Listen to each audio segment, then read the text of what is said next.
പൂനെയിൽ പ്രതിഷ്ഠിത വരനെ തള്ളിയിട്ട് കൊന്ന കേസിൽ പ്രതികളുടെ നുണപരിശോധന നടത്താനാണിപ്പോൾ നീക്കം നടക്കുന്നത്. മുഖ്യപ്രതിയായിട്ടുള്ള സിയ അഗർവാൾ നുണപരിശോധനയ്ക്ക് സമ്മതം അറിയിച്ചിട്ടുണ്ട്. ദൃക്സാക്ഷികളില്ലാത്ത കേസിൽ ശാസ്ത്രീയ തെളിവുകൾ പരമാവധി ഉറപ്പാക്കാനാണ് പോലീസിന്റെ ഈ നീക്കം.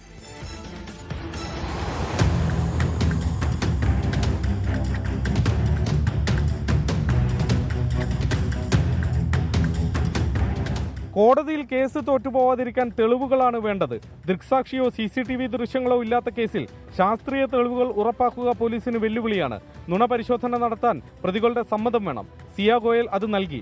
കൂട്ടുപ്രതി ചേതൻ ചൌധരിയെയും നുണപരിശോധന നടത്താനുള്ള ശ്രമത്തിലാണ് പോലീസ്. ലോഹഗഡ് കോട്ടയിലേക്ക് മുഖം മറച്ചെത്തുന്ന ചേതന്റെ ദൃശ്യങ്ങൾ പോലീസിന് കിട്ടിയിരുന്നു.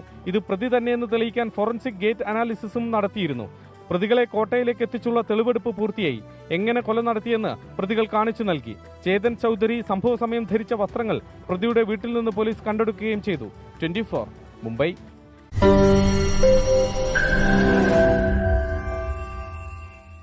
ലോകത്തെവിടെയായാലും ഏത് സമയത്തും 24 വാർത്തകളും ഓഗ്മെന്റഡ് റിയാലിറ്റി പാക്കേജുകളും എക്സ്പ്ലെയിനറുകളും വിശദമായി കാണാൻ ഞങ്ങളുടെ യൂട്യൂബ് ചാനൽ നിങ്ങൾക്ക് സബ്സ്ക്രൈബ് ചെയ്യാം.